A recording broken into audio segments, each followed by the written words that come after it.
Okay, well, I'd like to welcome you all to our program. This is our first one that we'll be holding this year in 2026. Our first one was snowed out, but we'll be having that next week, so we hope you'll come back for it. It's going to be related to the efforts to move the drag line. So the gentleman that will be moving it will be here, and we'll have a little panel discussion. So it'll be a great program next week also. So our program this week is Putting Down Roots, Prairies, and Prosperity. And with the creation of our dragline park, where the dragline is going, we'll be having a wildflower meadow and a butterfly garden. So we thought that Carl would be a perfect tie-in. He is from Fort Scott, the historic site, and he's going to talk to us about the prairie meadows and just a variety of things. So we thought that would be of interest to show how all of the wildlife and all of this will tie into this. And we're pretty excited about having that at our new site down on the corner. We hope you'll enjoy our new projector and screen. It's a work in progress. The best laid plans of mice and men. Nothing went according to what we had anticipated, but we hope you enjoy it.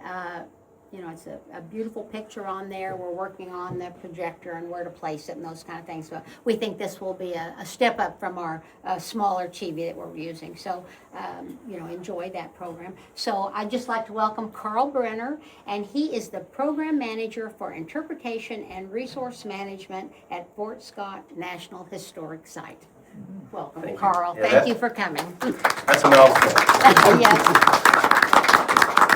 So, good morning, or good afternoon. I always say good morning because otherwise I'm behind. So, as she was saying, we're going to talk a little bit about prairies, and it's moving from Prairie into prosperity that's come through Bourbon and Crawford counties. As she said, I'm from Fort Scott National Historic Site. Hopefully you can make it up there if you haven't yet. We've got lots of activities I'll talk about at the end of the program. I'll try not to bore you too much to death. I'm covering a lot of ground. We're going to be going a lot of places with this. But hopefully there's at least something in this that you'll find that you didn't know or that will intrigue your thoughts to want to know more. Because that's my whole job, is to try to help connect you to want to know more about our resources. So this is not just going to be me lecturing to you about something, but I want it to be an interaction. I want us to be talking about things. So I want to start off with asking how you make the slide move. There you go. So what influenced you to live where you are? Somebody want to share? Well, I moved here because there's less people here than where I was. Good reason. And I chose this area because I had family here from my parents were born in this area. More elbow room, family. Yeah, other thoughts? You have to be somewhere. You do. And it's better to be on this side of the turf than the other. Other thoughts? Grew up around the area. Nice. Born and raised. Born and raised. Very cool. My parents moved here when I was 5, so I decided to go with them. That was a very smart move on your part. Good decision. So some of these are influences, are similar influences to why prairies live where they do. Any thoughts on why prairies live where they do? Born and raised. They are born and raised here. They have their roots here, literally and metaphorically. So some of the things to think about with prairies is what's under them. Because a prairie grows for many reasons, but part of it is the surface or the geology that's under them. So prairies in this area started in the Pennsylvania era, which is many millions of years ago, about 350, 370 million years ago. And prairies rely on the limestone below them. They rely on the weather.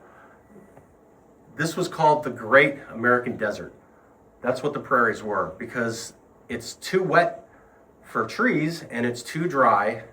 Well, it's typically too wet for trees and it's too dry for desert. Other way around, too dry for trees, too wet for desert. So the limestone, anybody know how limestone, it's a sedimentary rock. Anybody have an idea of how it's formed? The geologist in the back. Many ways. I mean, there's different kinds of limestone. Right. Oolitic limestone, where pieces of sand roll around in the shallow marine sea and collect carbonate, or plants that grow have internal skeletons of calcium carbonate that falls to the bottom, and many others. And time and pressure creates limestone. So this was a shallow sea many millions of years ago. And it was a very silty, minimally oxygenated sea. And we know that because the fossil record we have, at least up around the Fort area, which is called Fort Scott limestone, all the fossils are small and in certain bunched areas where there might have been pockets that had more air. So a lot of what it was algae that are compressed over time. And that's what all those little little dark lines in the limestone is. This is Fort Scott limestone, and those lines are the algae. Also, corals. You can see horn corals in the limestone. You can see snails or gastropods in the limestone. You can see crinoids, or what they called sea lilies. And you'll find this all through the limestone blocks that are up at the fort. Besides what's under the prairies, what else contributes to prairie success? Climate, Climate. Very hot summers and very cold winters. You have to have that differential. Kills off a lot of the bugs and helps stimulate the seeds to grow. The soil type, like we said, the limestone, and natural disturbances like grazing or heavy mammals on the ground aerating the soils. Also, that you're going to have fire. Fire will stimulate the growth of a prairie, gets rid of a lot of disease. And the limestone that's below is what we call karst. So there's lots of little fissures, lots of little cavities in that the water go through that allows the plants to get that water when it's so dry for so long. They can send down their roots into this limestone and get those little pockets of water that are below the ground that we would need a well to get because it's not on the surface.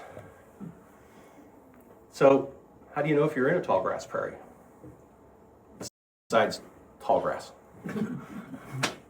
Because sometimes my yard gets pretty tall. you can't see around.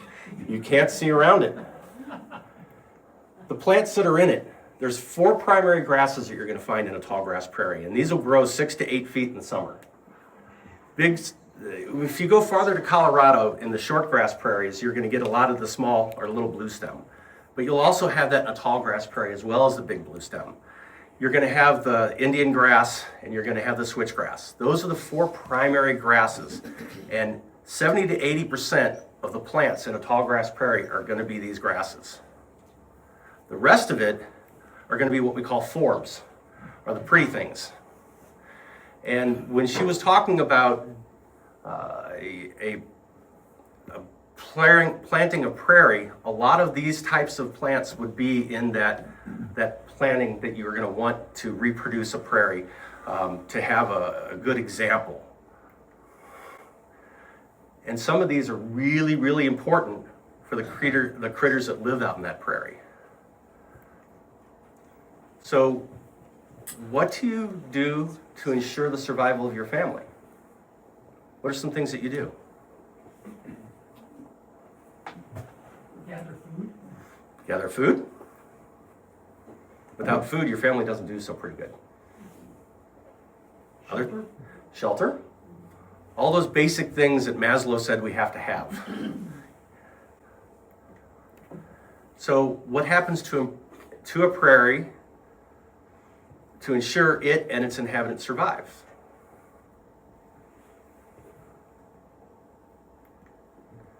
We need pollinators. And that's what this garden will be, is a pollinator garden.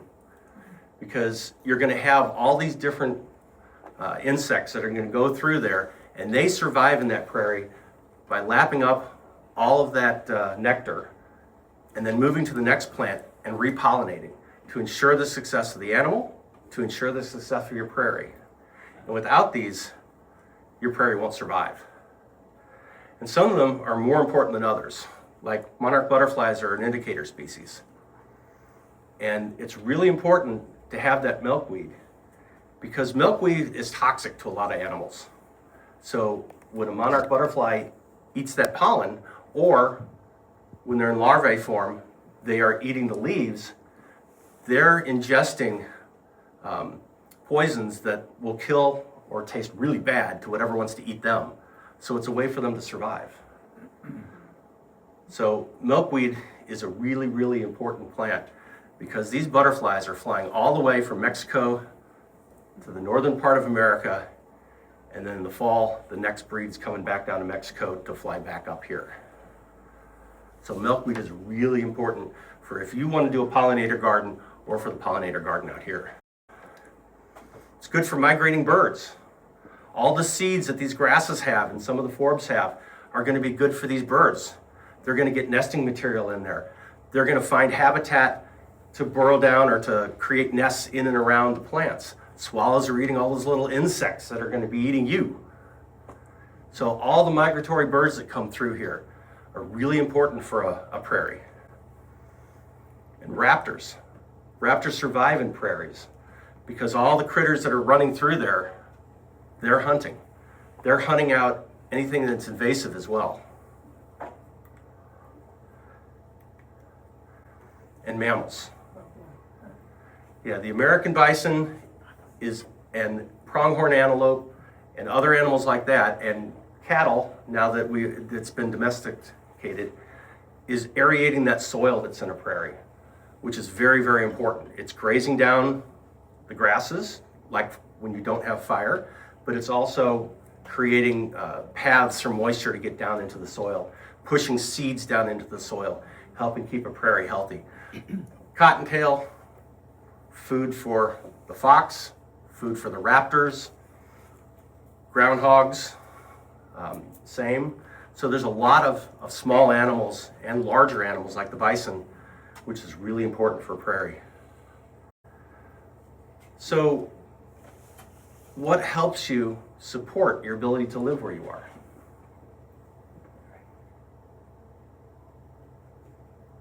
How can you live where you are? How do you do that? Food and water. Right, but how are you doing that? How are you getting those things? Money. Money? So you have employment, you have something that helps you support yourself and your family, Transportation. a way to get around, a place to go to get that food,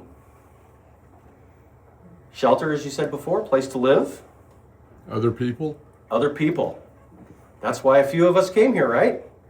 Because we had to go with our parents, or because we found this had less people and it was a great place to be. Well, we talked about all the different animals that are in prairies. Let's also talk about some of the people that have been to prairies. And the first people that were here was the Osage Nation. Now, they didn't start out here. Ancestrally, the Osage were part of a larger group of mound builders that started up at the top of the Ohio River Valley, which is all the way at this top corner over here. They came down the Ohio River, hit the Mississippi River, headed up the Mississippi River to what's now St. Louis. If you've ever heard of Cahokia Mounds, that's part of that civilization. And they crossed the Mississippi onto the Missouri and came out to what's now Kansas. Osage translates to children of the middle waters. So they came across the middle of the Mississippi. If you've ever heard of the Quapaw Nation and downstream casino, Quapaw translates to downstream. When they hit the Mississippi River, they went downstream. So there's a lot of nations that split off from that original mound building culture. And so they were traveling around trying to following herds, following water sources, getting away from all those other people, and finding places to live. So this is traditionally the Osage homeland. They were a very large nation of Native Americans. And they were hunting through all these areas. But they also wanted shelter. They also wanted their own place to live. They set up their own villages. They set up permanent housing in what we call longhouses. And then they would travel from these areas out to do that hunting. But they always had places to come back because they were also farmers. They were growing what's called the Three Sisters. Anybody know what the Three Sisters are? You ever heard of that? Corn is one. Beans is another. Squash. Yeah. And they all support each other. They all put take certain nutrients out, others put it back in. The corn holds the beans. The squash covers the ground and keeps the moisture in. They all help each other. And the natives knew that, so they would plant them together. And I'm always pressing the wrong button. So when you hear the word Indian removal, what do you think? I told you I was going all over the board with this program. Reservations. 1831. Reservation, the 1831, the Indian Relocation Act of 1830 and movement in 1831, and the creation of Native American reservations.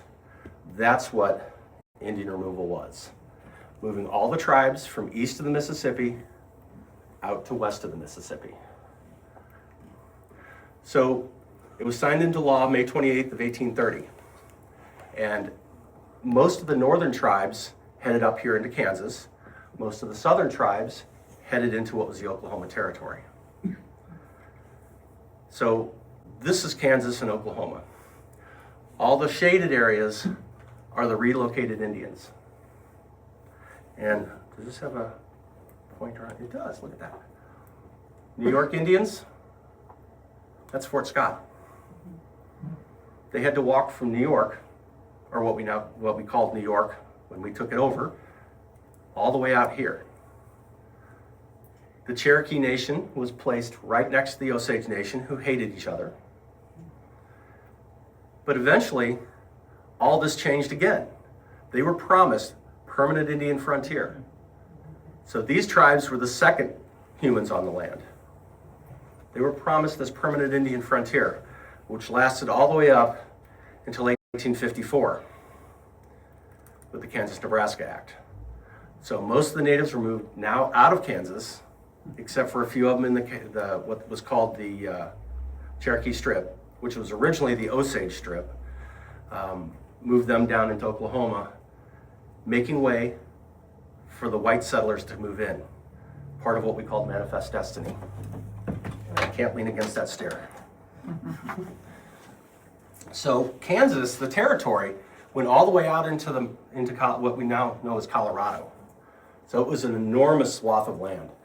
But that changed the whole area, because before this, Fort Scott National Historic Site, which preserves Fort Scott, which was built in 1842, was part of a line of forts that went from Minnesota down to Louisiana, from Fort Snelling to Fort Jessup. And it created that separation between the United States and that Indian frontier. Because if you were here in the 1840s, you'd have been outside of the United States. Missouri was the last state in the Union. So when the Kansas-Nebraska Act goes into effect, settlers are coming out here to live on this land. So is this when the New York Indians left Fort Scott? Many of them never made it to Fort Scott. A lot of them said, we don't want anything to do with this. They moved off and up into Wisconsin. It was more along the lines of the New York climate. The latitude of New York and Wisconsin are very similar. We are much farther south. They didn't know what's going to grow. It's going to take them 3 years to grow a crop. They don't know what to hunt. So at this point, they had, oh, how did I do that? Okay, that was good. You've got fun buttons. So yeah, the Muncie and the Delaware and tribes like that, some of them came to this area, many of them didn't. But either way, they were all moved to other reservations elsewhere. Well, I had never heard of the New York Indians, that's why. Well, it's not a specific tribe, it's tribes from the New York area. Okay, That's the Indians from New York. So all the different tribes that were up there okay. came into this area. Not a specific name, the New York I Indians, understand. but tribes from New York. Yeah, good question. So there was shifting land use by that point. So do you think this land with all the limestone is great for farming? No, it's terrible for farming, but it's great for ranching. And the railroads moving through this area, this was a great place for railroads. And that was the beginning of the movement towards coal here, because the railroads wanted a more efficient way to run engines than wood. Coal was that. It was much more powerful for the engines, and it didn't take quite as much as the wood did. So this was a great area to try to build that up, and a lot of Missouri coal miners were coming over here and starting to work with coal. And I took this from a page that talked about here, but it's mainly Frontenac. And this was something, because the beginning of the coal movement in Kansas was mines. And in 1888, there was a major explosion in the mine down in Frontenac in Pittsburgh. I'm sorry if I'm standing in your way.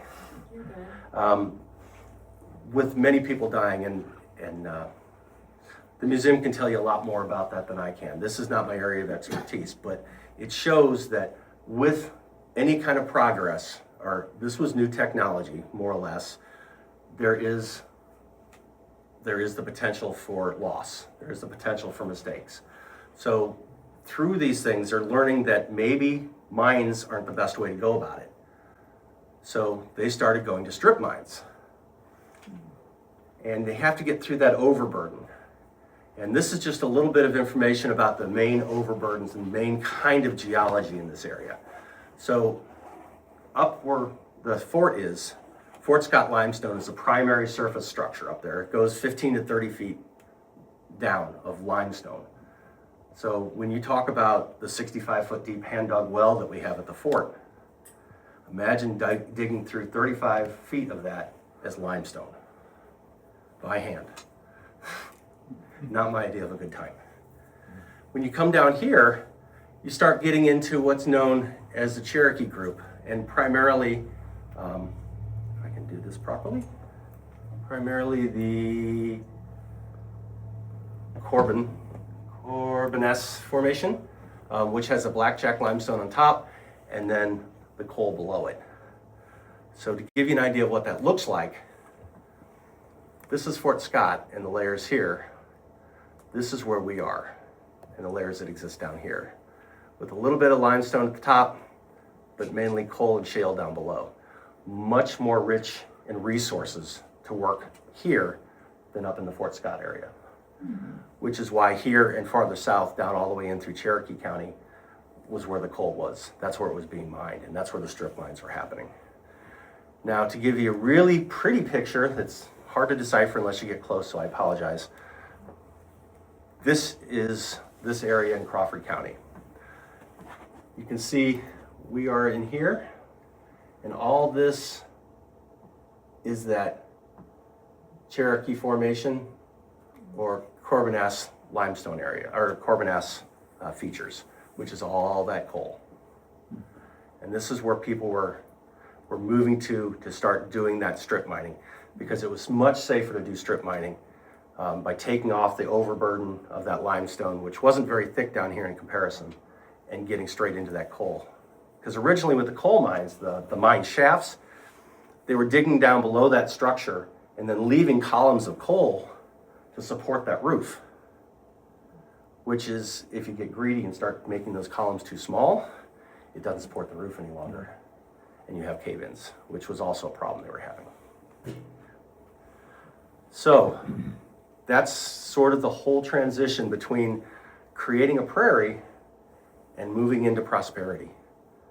They moved into here. The prairie was on its own prosperity, just with its own survival, moving in, supporting the people that moved in, between the Native Americans, the early settlers, and now us, and eventually into creating the businesses of the railroads and the coal. Questions?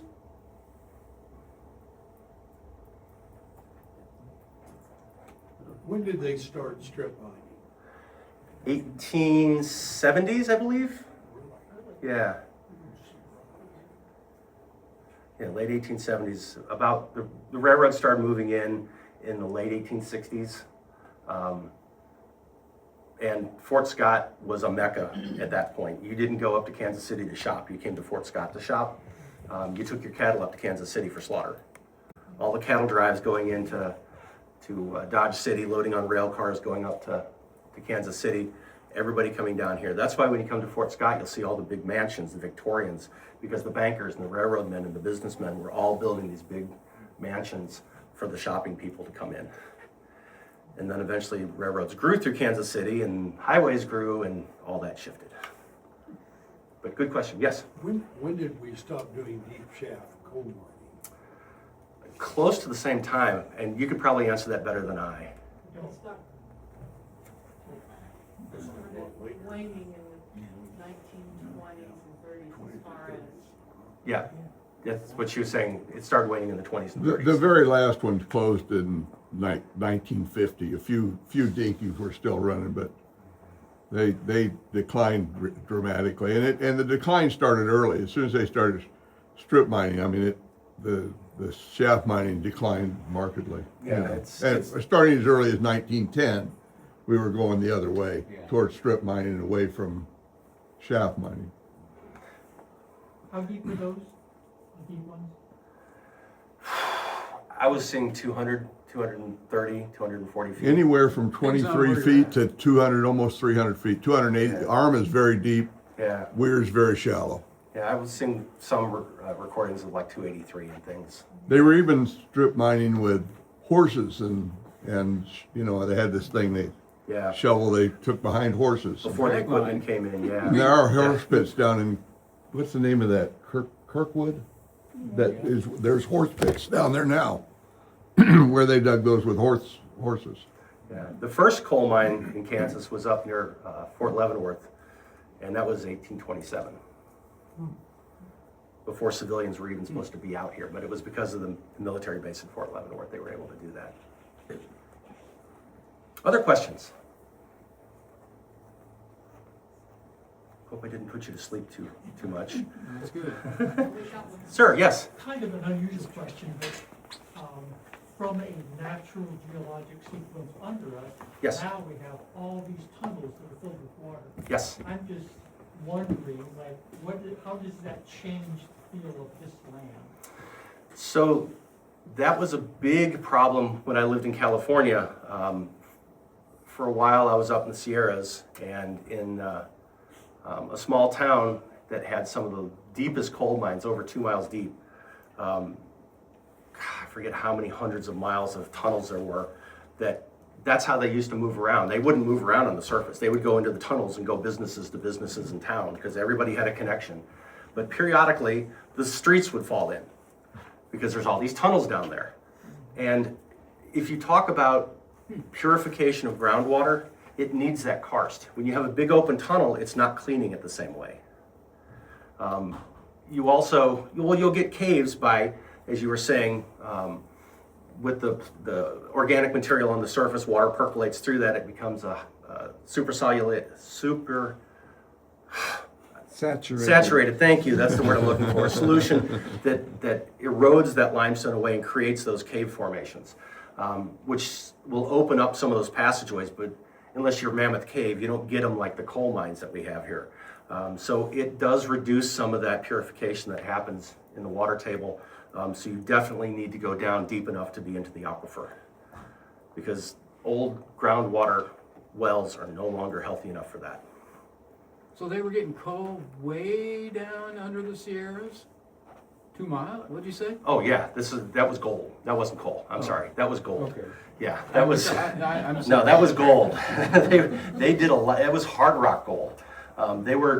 They had punches that were going 24 hours a day. So it was They were gold. just crushing the rock, the granite, to get that gold, and then they'd mix it with mercury and burn it off.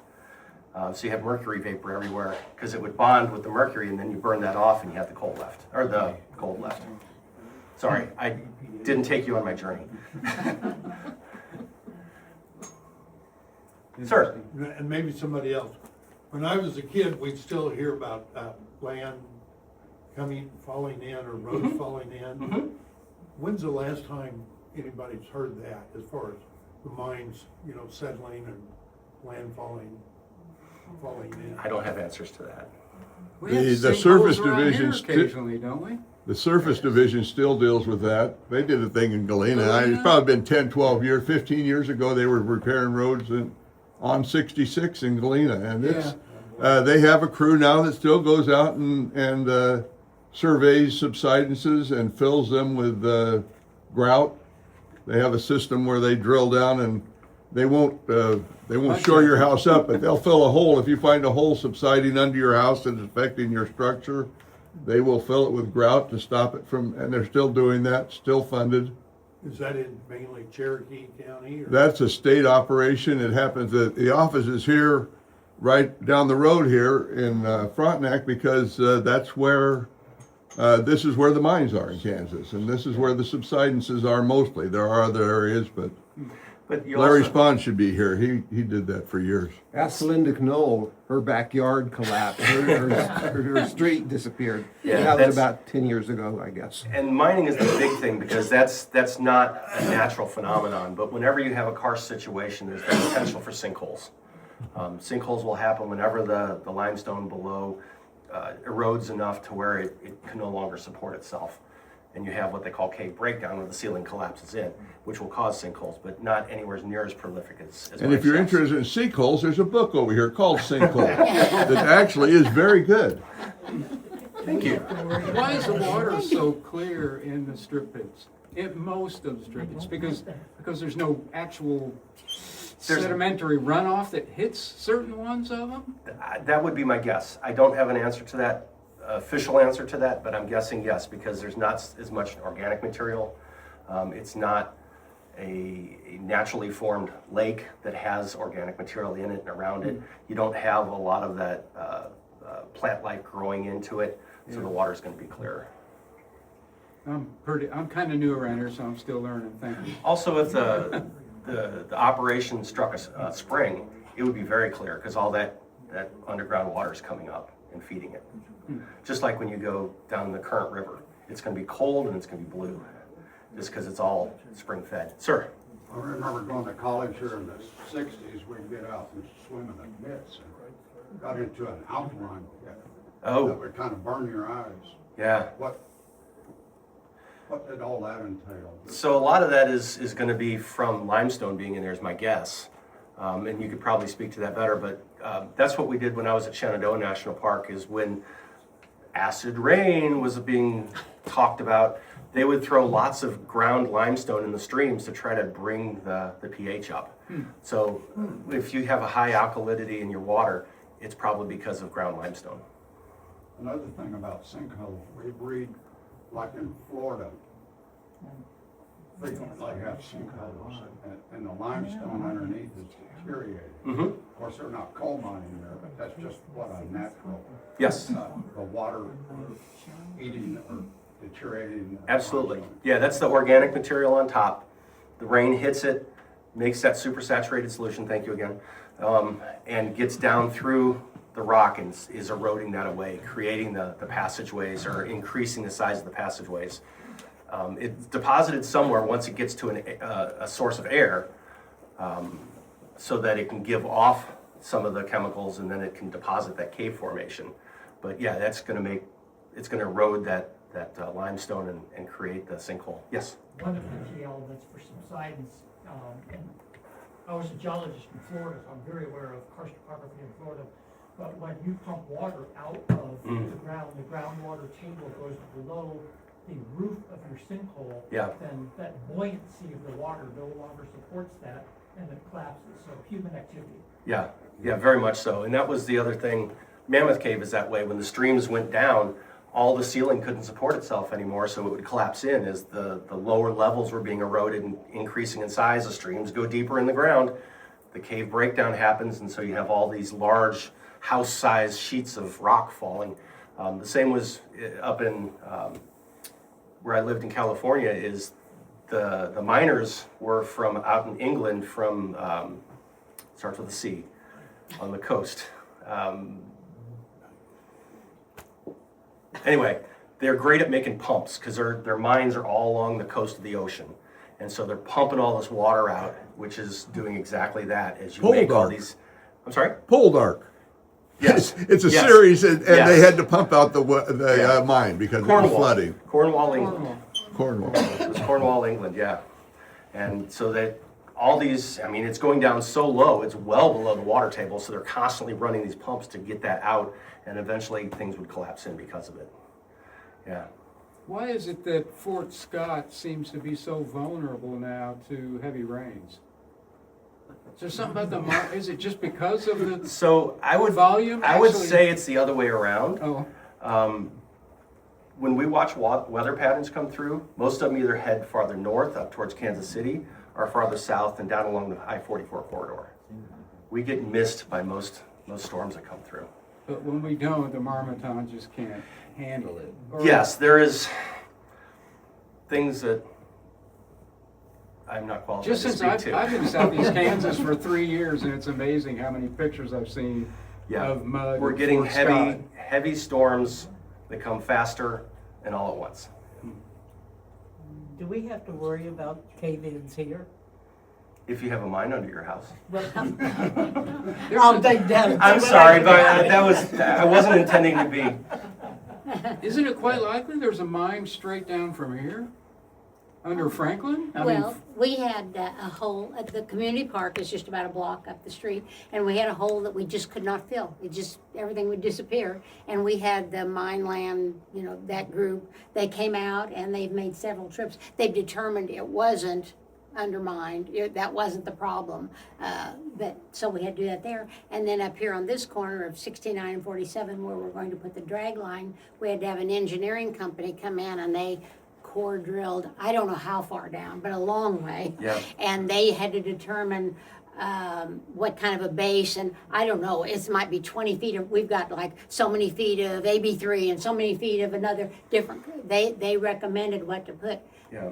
That was deep mined under there, so it wasn't as big an issue. And there as wasn't if it- voids. And it, yeah. Yeah. So- But if you don't know, So there is. so here a mine maybe 200 feet down, and that's why deep well It mining worked, but at West Monroe, it's 60 feet down, so you might as well strip it. well, you're more likely to get a subsidence on the shallow mines. The deeper Yeah. mines, Yeah. as they collapse, you don't really see them on the surfaces. No. Yeah. If you don't know whether your house is undermined or not, you can go to the Surface Mining Division, which is a business right here on 69 in Frontenac. It's on the right-hand side down Right there. It's got a different sign, hotels. I think that's State of the- Kansas, it's the Health and Environment, Kansas Department of Health and Environment Surface Mining Division.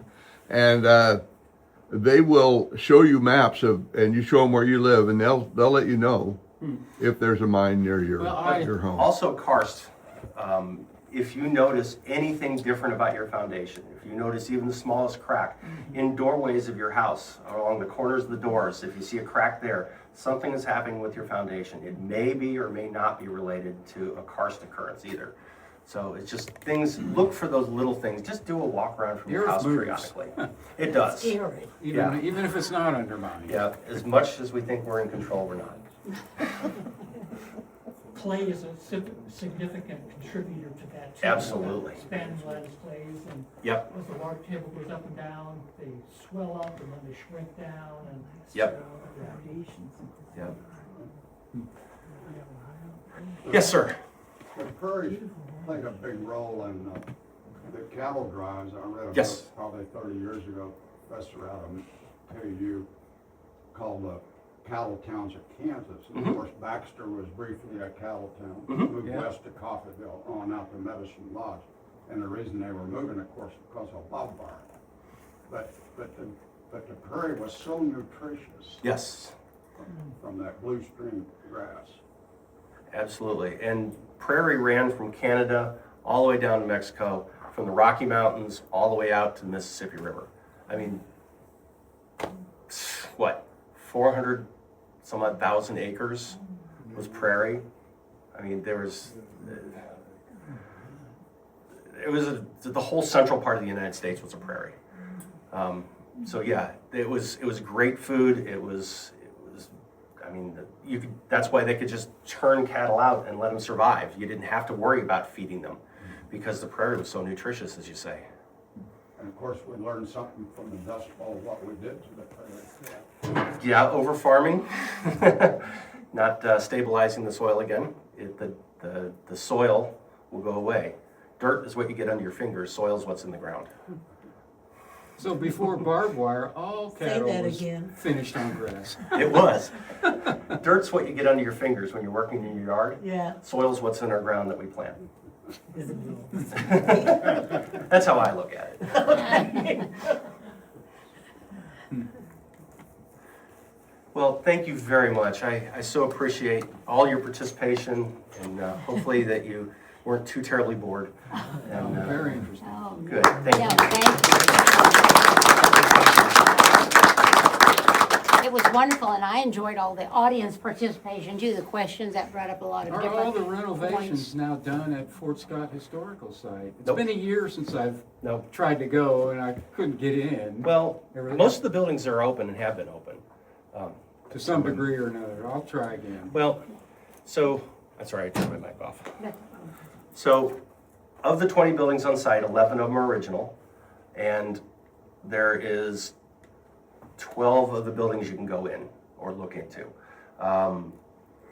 There's one officer's quarters that's closed for rehabilitation, and we're almost finished restoring the damage that was done to the Dragoon Barracks when a few years ago we had a week of -16, and we broke a water pipe and ran 1,500 gallons of water through the building. So, 2021, February. February 16th. 16th, yes it was. No, 12th. There's a whole week there. It was, but the water pipe broke. I remember it was my museum curator's birthday. She doesn't stop reminding me of that.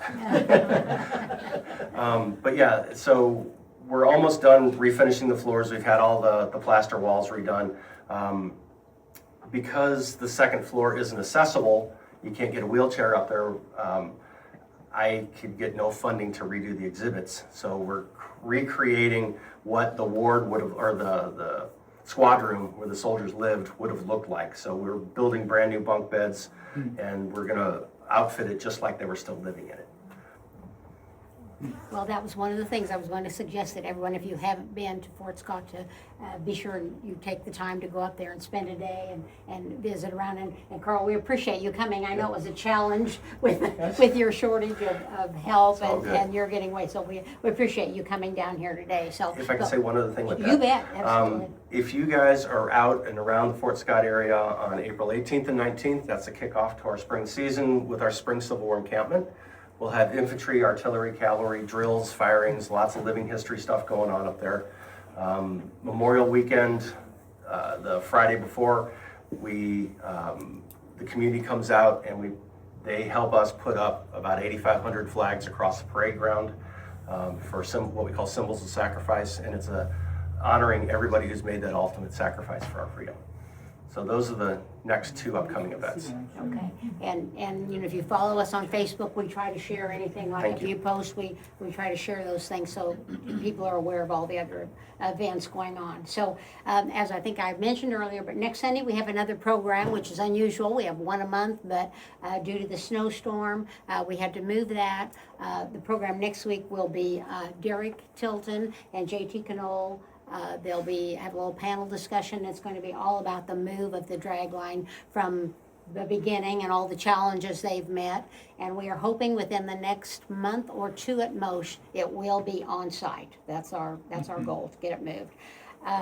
The next QE will be an extension of this. We want to keep it on site until we have that drag line in place.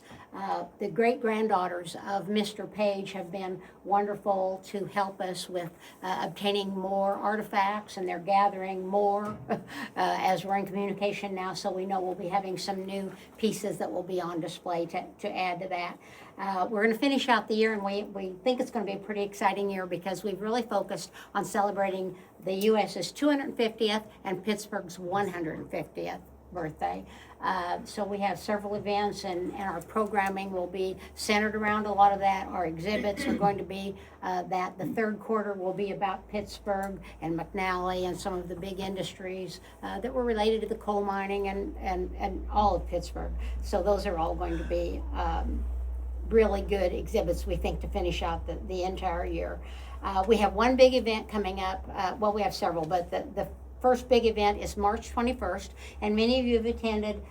For 4 years, we've had a night in New Orleans. That's been our big spring fundraiser.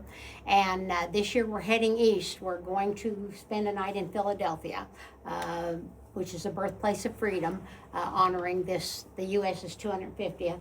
And it's going to be pretty exciting. I think you won't want to miss it. If you are a member, you'll be getting a call or an email in the next day or two, because members have first opportunity at tickets. So this whole week will be dedicated just to members being able to purchase tickets, and then the next week it opens to the general public. It is always a sold-out event. Usually our top number of people that we can handle, we usually have it in the 10, out back is 200. We hope to be able to expand that a little because we have a lot of interest in other people that are interested in going to Philadelphia. So we're hoping we can get it up to 250 or 300. It will be held at Memorial Auditorium this year. Dinner will be catered by Blue Spoon. We will have a swing band. And then there'll be a lot of little exciting different things going on throughout the night. There'll be some photo ops and just some different things going on, so you won't want to miss that. It's $40 a person. That includes your dinner, dance, the whole evening. So if you're a member tomorrow, and you're welcome to just call in or come by and stop in and purchase your tickets anytime this week. So we hope to see you all there, and like I said, that'll be a big celebration for Pittsburgh's 150th and the US's 250th. So I want to thank everybody that came out and helped today. Linda Knoll, she is our trustee. She's here. She always helps getting all the microphones and everything set up. I believe she's back there in the back. Mavis Brenner, she was your greeter today, and Dolores Wishart, she is your hostess in the kitchen. She's taking care of all of the snacks and beverages, so we invite you all to stay. You're welcome to look through all the exhibits, stop and have a snack and a beverage, and we hope we see you all back here next week for our next program about the drag line. So thank you all for coming. We appreciate it. I know, like I said, it was a bad day. This is important. This is, it's very important. I mean, Very interesting. Is that Fort Scott thing? the Civil War encampment is April 18th and 19th. Is she off to Russia or something? Also, in Baltimore. we're doing a naturalization ceremony in September 16th, and the 250th, we're going to hopefully have 250 visitors.